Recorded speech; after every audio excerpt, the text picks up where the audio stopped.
Strangest medical stories in history. Back in 1996, Ellie Lobel began to get sick with flu-like symptoms and horrible pains throughout her body. Ellie didn't know what was happening to her. At the time, she was a healthy, fit, 27-year-old mother with 3 kids, and her doctors were just as baffled. At first, they said it was just a virus, but then as Ellie's symptoms grew worse, she was diagnosed with everything from multiple sclerosis to lupus to fibromyalgia. But the truth was, none of Ellie's doctors knew what was going on. Ellie began to suffer memory loss, and she had periods where the pain and weakness in her body was so great she was either bedridden or confined to a wheelchair. This went on for 15 years. This mystery illness got so bad for Ellie that she finally just gave up on life. She was convinced that this was it, so she packed up everything and moved to California expecting that she would die there. But less than a week later, something else terrible happened to her. Ellie went outside to experience the sun and fresh air for what she thought would probably be the last time ever. That was when she was attacked by a swarm of bees. But these weren't just ordinary bees. These were Africanized honeybees, a particularly aggressive hybrid. Suddenly, there were bees all over Ellie. They were on her arms, her back, her hair, her ears.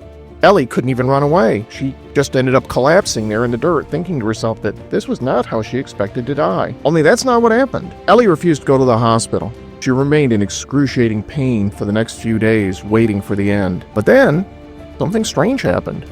Ellie began to feel better. Not just from the bee stings, but better than she had felt in years. Eventually, as Ellie recovered, she started to feel like her old self again. It turns out that Ellie had been suffering from Lyme disease, a terrible, debilitating illness that comes from tick bites that spread a bacteria called Borrelia. And as it turns out, there had been a previous medical study that suggested that the venom from bee stings might just work as a cure against the Borrelia bacteria. But of course, no doctor in his right mind would ever suggest a patient should allow themselves to be stung by a swarm of bees on purpose. After that, Ellie Lobel continued to self-administer bee stings for the next 3 years. Today, Ellie is healthy again. She even sells her own line of beauty products that contain a tiny bit of bee venom, making this one of the